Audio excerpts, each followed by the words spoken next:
Ini kita lanjutkan saja. Oke, tapi tidak masalah. Saya ingin menggambarkan begini. Salah satu hal yang paling kurang hari ini adalah ketika bicara tentang masalah karakter. Tentunya saya paham dan mengerti bahwa setiap masa beda cara, beda perilaku, beda ruang lingkup, beda circle, dan itu akan mempengaruhi bagaimana mahasiswa itu berdialektika kemudian dan melahirkan sesuatu hal yang baru. Karena apa? Karakter kami dulu ketika saya kuliah, saya ditempa di saat konflik terjadi. Bagi kami, nyawa itu adalah sesuatu hal yang pada saat itu seolah-olah tidak ada harganya. Kenapa? Di masa konflik, kerbau, ayam lebih berharga daripada manusia. Itu fakta yang terjadi. Nah, kemudian kami ditempa apa? Bagaimana kami harus berlawan, bagaimana kami harus berhadapan dengan pihak militer pada saat itu. Sehingga apa? Karakter kami ini memang keras.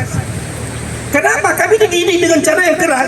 Tetapi jangan salah, di hari ini mereka-mereka yang berada pada tampuk kepemimpinan di Aceh, mereka-mereka yang berada pada tampuk kepemimpinan di kampus adalah orang-orang yang dulunya ditempa dengan cara yang keras sehingga mampu bertahan dalam situasi apapun.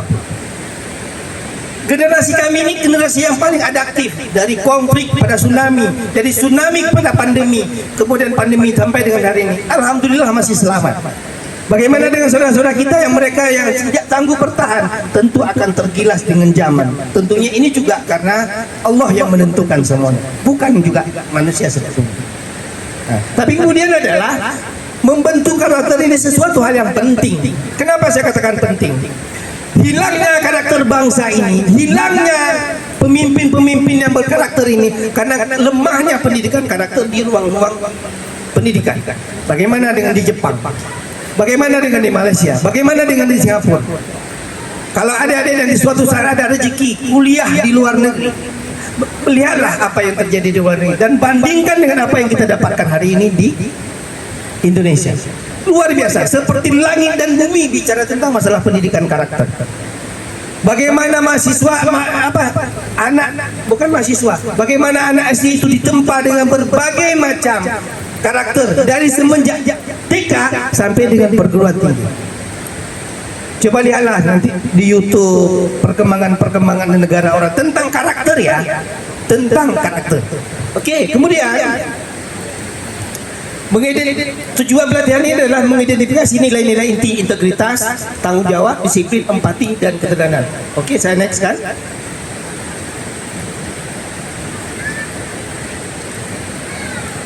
Oke, karakter adalah fondasi kepemimpinan. Kenapa ini penting? Ketika seseorang pemimpin itu berada di ruang ataupun di tengah-tengah masyarakat, maka bagaimana masyarakat itu terbentuk akan sangat bergantung kepada pemimpinnya. Begitu juga sebaliknya. Saya ingin mengatakan begini,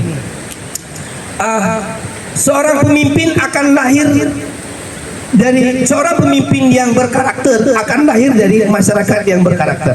Seorang pemimpin yang pintar akan lahir dari masyarakat yang pintar. Tetapi pemimpin yang pintar tidak akan lahir dari masyarakat yang bodoh. Pemimpin yang tidak empati tidak akan lahir daripada masyarakat yang lemah empatinya. Dia akan bersinergi. Hukum alam itu akan bekerja. Apa hukum alam? Hukum kausalitas, hukum sebab akibat. Kalau dia baik maka akan melahirkan kebaikan, tapi kalau dia tidak baik maka jangan harap sebuah kebaikan akan ada di sana. Saya ingin menganalogikannya mungkin seperti yang pernah adik-adik dengar di tempat lain, bahwa kalau kita menanam rumput maka padi pasti akan tumbuh. Tetapi kalau kita menanam kalau kita menanam padi maka rumput akan tumbuh. Tapi kalau kita menanam rumput maka jangan pernah berharap padi akan ada di sana. Itulah logika hukum alamnya. Hukum kausalitas itu nggak pernah bohong. Kalau dia bilang A maka A, kalau dia bilang B maka B. Tidak akan berganti jam 6 pagi menjadi jam 6 sore, tidak akan berganti jam 6 sore pada jam 6 pagi. Begitu juga sebaliknya. Jadi hukum alam itu nggak pernah bohong. Saya selalu menganalogikan pada adik-adik mahasiswa yang ada di sosiologi, mengatakan bahwa kalau kalian ingin dapat nilai A maka usahanya harus sesuai A. Kalau ingin kalian nilai dapatnya lebih bagus, maka usahanya harus lebih bagus. Bagaimana kita bisa mengharapkan sesuatu yang bagus pada sesuatu proses yang buruk? Kalau sesuatu yang buruk itu menjadi kebiasaan dan ketegangan kita, maka tidak akan melahirkan kebaikan, apalagi melahirkan pemimpinan yang memiliki nilai-nilai kebaikan. Nah, ini penting. Kenapa? Tanpa karakter, kepemimpinan mudah bergeser menjadi pencitraan, dominasi, atau sekedar ambisi jabatan. Ingat bahwa bicara tentang masalah kepemimpinan bukan hanya sekedar bicara tentang masalah jabatan, tapi bagaimana kepemimpinan itu lahir pada seseorang berdasarkan karakter, berdasarkan kepribadian, berdasarkan pengalaman, berdasarkan apa yang dia dapat dan jalani, kemudian dia kembangkan di tengah-tengah masyarakat.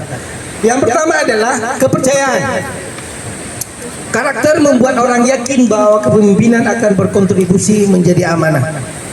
Ingat, adik-adik, silahkan nanti scroll, silakan jadikan alat teknologi media sosial sebagai instrumen untuk belajar.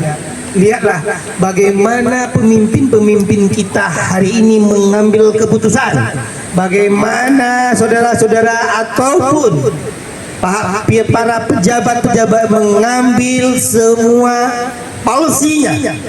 Apakah memang hari ini kalau kita melihat pada titik ataupun karakter daripada setiap keputusan dan kepemimpinannya, masihkah mereka dikatakan sebagai orang yang amanah terhadap rakyat, atau masihkah kita bisa percaya terhadap mereka dengan apa yang kita dapatkan hari ini?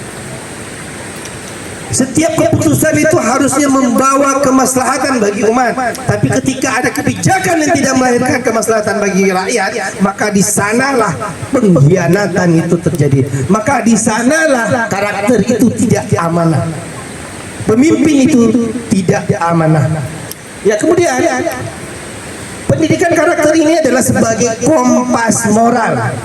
Ketika kita tersesat di jalan kepemimpinan yang telah kita lalui, maka kembalilah kepada karakter azali kita, bahwa sejatinya seorang pemimpin itu adalah suri toladan. Seorang pemimpin itu adalah seorang yang menjadi uswatun hasanah bagi yang lain. Ketika ini tidak ada, maka kompas, yaitu pendidikan karakter dan nilai-nilai yang hanya menjadi pegangan, harus kita kembali. Silakan. Kemudian dampak sosial. Ini sangat bergantung juga kepada circle kita. Apa dampak sosial yang terjadi? Karakter mengubah jabatan menjadi pelayanan dan keputusan menjadi manfaat nyata. Kita nggak usah ngomong bicara tentang masalah bagaimana seorang pemimpin itu berada. Kita kembali kepada individu kita. Tidak semua orang yang hadir di sini ini adalah menjadi bagian terbaik bagi yang lain. Ada sebagian orang memang diutus kepada kita untuk menguji iman kita. Ada sebagian diutus kawan kita nih memang tengik dia. Tapi itu jangan dianggap sebagai sesuatu yang salah. Enggak, memang karakter dia situ. Allah menempatkan dia untuk menguji kita nih. Mampu nggak kita mengendalikan emosi? Mampu nggak kita mengendalikan segala sesuatu berdasarkan apa yang ujian diberikan? Nggak semua orang ini baik nih. Ya, karakternya nggak semua orang baik. Memang begitu alam bekerja. Kemudian di bawahnya pesan intinya adalah keterampilan mempengaruhi. Nah, pemimpin itu salah satunya adalah bagaimana cara kita mempengaruhi orang lain, bagaimana cara kita mengajak orang lain, dan bagaimana kita bersama-sama orang lain dalam membangun sesuatu. Nah, oke, bisa dibantu?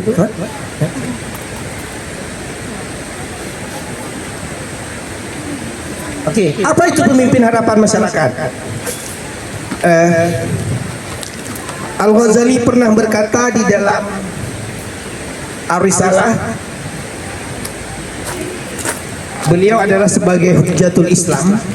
Di sini ada yang bukan, ya ada yang non Muslim? Islam semua. Yakin? Iya. Muslim apa Islam? Muslim ya. Agama Islam, tapi kita Muslim. Jangan salah-salah, ya. dalam kitab Hujjatul Islam, dalam kitab Ar-Risalah Al-Hujjatul Islam pernah berkata, jika Anda ingin melihat bagaimana kondisi bangsa 25 tahun yang akan datang, maka lihatlah apa yang dilakukan hari ini. Dia bilang seperti itu. Mungkin intonasinya beda saja ya. Jika Anda ingin melihat bagaimana kondisi negara 25 tahun akan datang, maka lihatlah, bahasa saya, lihatlah apa yang dilakukan oleh mahasiswa hari ini.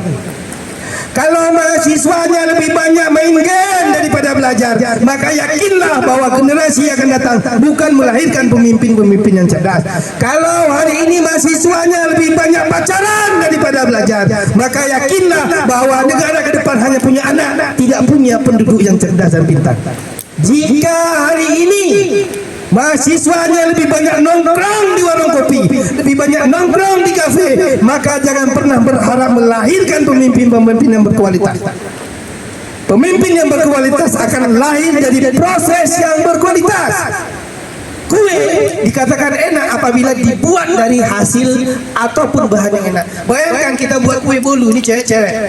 Kita buat kue bolu. Tahu bolu? Kita buat kue bolu. Gulanya enak, tepungnya enak, tapi ternyata telurnya telur busuk. Apakah akan melahirkan kue yang enak? Tentunya tidak. Begitu juga dalam hal kepemimpinan. Kalau sifat kita bagus, karakter kita bagus, maka insya Allah akan melahirkan pemimpin yang bagus. Tapi kalau sifat dan karakter kita bagus, kebiasaan kita jelek, maka dia tidak akan pernah menyatukan sesuatu yang baik dengan sesuatu yang buruk. Ini fakta. Ini hukum alam yang bekerja. Kita harus nyampe berpikir ke sana. Karena apa? Sesuatu yang baik itu akan melahirkan baik. Kemudian akan menjadi kebaikan yang besar. Tapi kalau kalian menempatkan kebaikan yang kecil itu hanya sebagai modal, tapi tidak menjadikan sebagai proses, maka sekali lagi saya mengulang-ulang, jangan berharap sesuatu yang baik pada sesuatu yang buruk. Ini fakta. Oke. Pertama, ini kalau kita kembali kepada konsep Islam, ada sidik, tabligh, apa lagi? Amanah dan patanah. Oke, kita kemas dengan hal yang lain. Pemimpin hadapan masyarakat adalah sosok yang kehadirannya menghadirkan rasa percaya, arah kepedulian nyata, dapat dipercaya. Seberapa banyak kegiatan yang sudah kita lakukan, ini kecil-kecil saja. Seberapa banyak kegiatan yang sudah dibebankan kepada kita, seberapa banyak kegiatan yang sudah diberikan kepada kita, kita menjalankan dengan sebaik mungkin. Kebiasaan buruk kalian di saat mahasiswa ketika akan menjadi pemimpin kelak, maka itu akan terbawa-bawa. Kalau kalian ingin mencegah dan menjalani proses ini dengan baik, maka lakukanlah sesuatu itu dengan penuh tanggung jawab. Makanya di sini dikatakan bahwa sesuatu yang bisa dipercaya itu adalah ketika tidak ada keraguan pada orang lain. Bagaimana dengan pertanggungjawaban kegiatan selama ini? Apakah betul itu yang sudah dilakukan? Ini contoh-contoh kecil. Atau bagaimana dengan tanggung jawab yang sudah diberikan? Apakah kita memang betul-betul mengerjakannya? Atau hanya sekedar pada tahapan-tahapan tertentu, tapi di selebihnya kita tidak melakukan dengan baik? Ini berpulang pada kita. Kita mau mengambil amanah. Kemudian konsisten ucapan dan tindakan. Kalau orang Melayu bilang cakap tak serupa bikin. Kalau orang kita bilang apa dia bilang? Lain but, lain haba, lain but. Punya Bupati Aceh Barat pegah, puput lagi nak, pegah lagi nak, puput lagi but. Ini sangat penting. Ini sangat penting. Seorang cewek pun atau seorang cowok, dia hanya suka pasangannya yang sesuai dengan perkataan. Dia tidak ingin menunjukkan sesuatu yang di luar daripada kediriannya. Maka di sini dikatakan bahwa konsisten terhadap tindakan dan ucapan. Ketika kita mengatakan sesuatu itu sesuai dengan apa yang menjadi nyata, maka itu adalah ciri-ciri daripada kepemimpinan itu sendiri. Kemudian apalagi bagian daripada dapat dipercaya, transparan saat mengambil keputusan. kita sering nih mengambil keputusan selalu tidak berlandaskan pada nilai-nilai dan kepatutan, sehingga apa, di dalam organisasi kemahasiswaan sebab yang menjadi pengalaman saya juga berada pada ambang kehancuran, berada pada ambang keretakan ya, antara wakil presiden misalnya dengan presiden. Kalau dia tidak transparan dalam mengambil keputusan, maka di tengah perjalanan sudah mulai bubar. Karena bicara tentang masalah organisasi adalah satu tubuh yang memiliki tujuan yang sama, yang kemudian organisasi itu akan mengantarkan kita kepada tujuan. Ketika proses pelaksanaannya yang dipimpin oleh beberapa orang tapi tidak bisa transparan dalam mengambil keputusan, maka yakin dan percayalah bahwa keputusan itu kemudian akan membawa kepada kehancuran daripada organisasi itu sendiri. Oke, kemudian dia peduli pada orang lain, mau mendengar aspirasi panitia. Ketika ada aspirasi, maka dia harus didengar panitia dan siapapun, misalnya pemimpin. Hari ini adalah kepemimpinan itu selalu berada pada titik teratas, dalam artian dalam struktur masyarakat, dalam organisasi masyarakat, pemimpin itu berada pada level menengah ke atas. Nah, kemudian yang menjadi perhatian kita di sini adalah bagaimana semua yang menjadi ungkapan, bagaimana semua yang menjadi alasan bagi kita untuk melakukan sebuah masukan ataupun kritikan, maka seyogyanya didengarkan. Kemudian peka terhadap masalah anggota dan masyarakat. Kita lagi-lagi mengambil contoh yang ada di tengah-tengah masyarakat. Seberapa pekanya pemimpin kita terhadap penderitaan rakyat yang hari ini sudah kita rasakan. Hari ini plastik mahal saja sudah naik ke barang-barang yang lain. Tahu kan harga plastik mahal ya? Dan itu akan berdampak pada yang lain juga. Lalu apa tindakan pemerintah kita dalam hal ini? Adakah mereka berusaha untuk menurunkan harga itu? Atau jangan-jangan mereka tambah pajak? Atau jangan-jangan banyak hal yang lain hari ini dilakukan tapi tidak berimbas dan tidak memberi dampak yang baik pada masyarakat? Nah, ini kita bisa diskusikan lebih lanjut. Oke, kemudian memandang jabatan sebagai tanggung jawab sosial.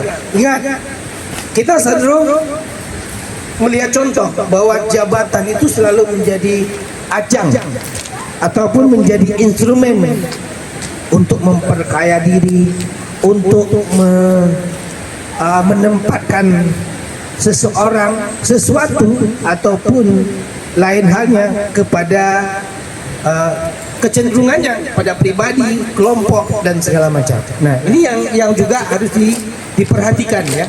Kemudian mampu memberi arah. Seorang pemimpin itu tidak selalu dia harus masuk ke semua sektor. Seorang pemimpin itu enggak semuanya harus masuk ke dalam semua ruang.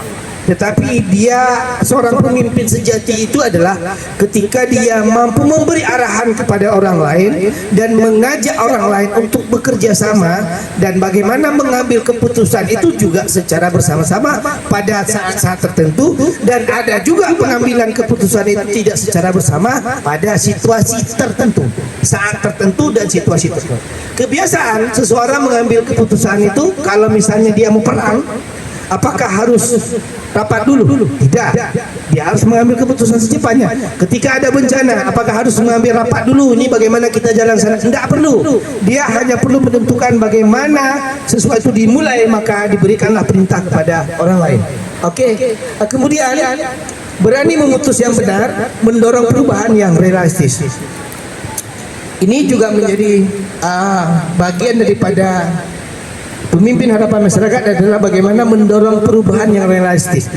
Kita boleh saja bercita-cita tinggi, tapi kita harus tahu diri. Kita boleh saja bermimpi, tapi jangan lupa untuk bangun. Bahwa ada fakta dan realitas yang memang menjadi standar ukuran bagi kita dalam menentukan bagaimana perubahan itu dilakukan.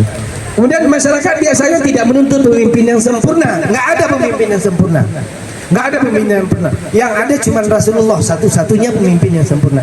Bahkan Ali pun dibunuh, Utsman pun dibunuh sebagai seorang pemimpin yang notabene adalah Khulafaur Rasyidin. Tapi mereka dibunuh oleh pengikut-pengikut yang berseberangan dengan dia. Jadi tidak ada yang sempurna pada saat. Apalagi yang model sekarang. Ya nggak usah kita ngomong lah ya, nggak enak. Tapi dalam ruang diskusi yang lain kita perlu diskusikan ini. Kemudian tetapi pemimpin yang dapat dipercaya terus belajar, hadir dan bertanggung jawab. Mungkin Pak Eman saya minta bantu di next kan.